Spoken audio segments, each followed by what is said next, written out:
ইরানের রাজধানী তেহরানে হামলার মাত্রা আরও বাড়িয়েছে ইসরায়েল ও যুক্তরাষ্ট্র। মার্কিন প্রেসিডেন্ট ডোনাল্ড ট্রাম্প ঘোষণা দিয়েছেন, নির্ধারিত সব লক্ষ্য পূরণ না হওয়া পর্যন্ত এই সামরিক অভিযান অব্যাহত থাকবে। তিনি জানান, ইরানের বিরুদ্ধে ইসরায়েল ও যুক্তরাষ্ট্রের যৌথ অভিযান 4 সপ্তাহ পর্যন্ত চলতে পারে। এদিকে ইরান ইন্টারন্যাশনালের লাইভ প্রতিবেদনে বলা হয়েছে, সোমবার ভোরে তেহরানে ভয়াবহ বিস্ফোরণের ঘটনা ঘটে।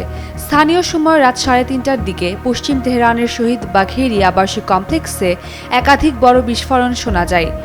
যুক্তরাষ্ট্রের 1 নম্বর জিম চেইন গোল্ড জিম এখন আবারও বাংলাদেশে। বসুন্ধরা আবাসিক এলাকা ও বসুন্ধরা সিটি শপিং মলে। পাশাপাশি রাজধানীর বিভিন্ন গুরুত্বপূর্ণ স্থাপনায় ইসরায়েল ও মার্কিন বাহিনীর হামলা চলতে থাকে।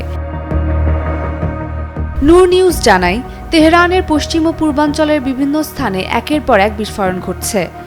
অন্যদিকে United states central command CENTCOM জানিয়েছে, অভিযান শুরুর প্রথম 24 ঘণ্টায় ইরানের 1000-এর বেশি লক্ষ্যবস্তুতে হামলা চালানো হয়েছে।